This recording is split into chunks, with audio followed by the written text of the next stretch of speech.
Good evening and greetings from MisophoniA. It's Jay, once again, doing a little video update to 3, as stated in the previous video that I've done maybe a week ago now. The first video was just basically a recap of what's happening with the album process just now, and this is just a little update.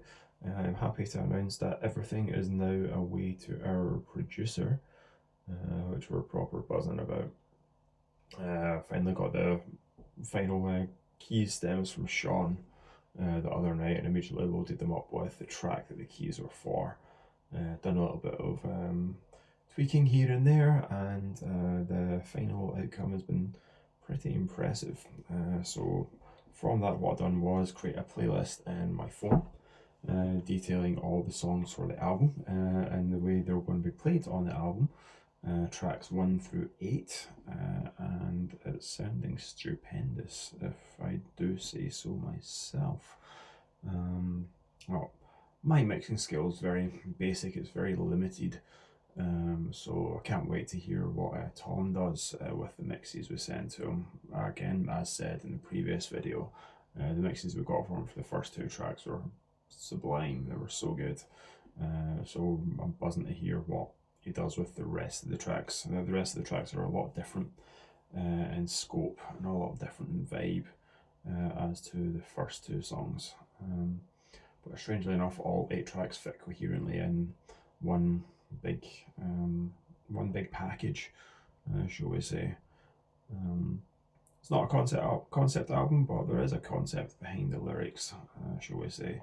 And when you hear the tracks back to back, the way they're meant to be heard, even from my basic mixing standpoint, they're fucking awesome.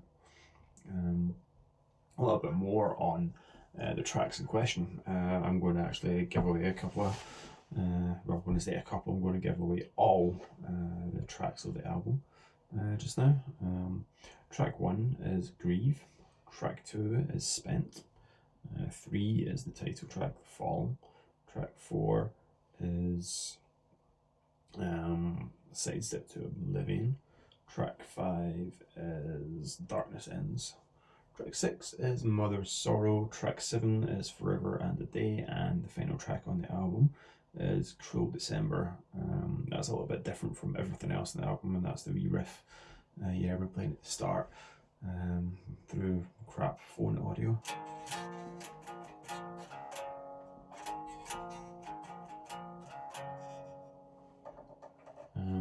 So that final track is it's what I picture as the end credits to the narrative that's played out on the 7 previous tracks.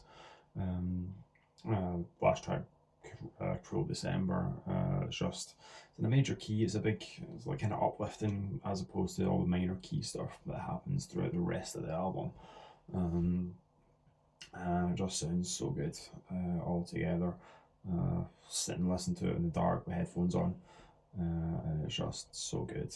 Cannot wait to share everything with you guys when the time comes. You may notice the bandage on my arm here.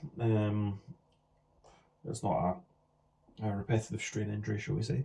I work in a foundry and I burnt my arm on a bit of red hot metal. Well, it wasn't red hot at the time, but it was beforehand. I was hooking up something to a crane and a bit fell off the thing I was hooking up and it landed in my arm and made a lovely hissing sound. And then I looked down at my arm and there was a burn from halfway on my bicep all the way down onto the top of my forearm. So thankfully I had a burn kit from a previous injury. So I managed to wrap that up. It's proven quite difficult to play with guitar because you've got burnt flesh underneath it and open wounds and a tight bandage and tight plasters on it, so it's not fun, but I won't need to play any guitar for a while now, so it shouldn't bother us too much. But that's been video 2 of 3, short, sweet, and if you watch it, you watch it. If you don't, you don't. But adios.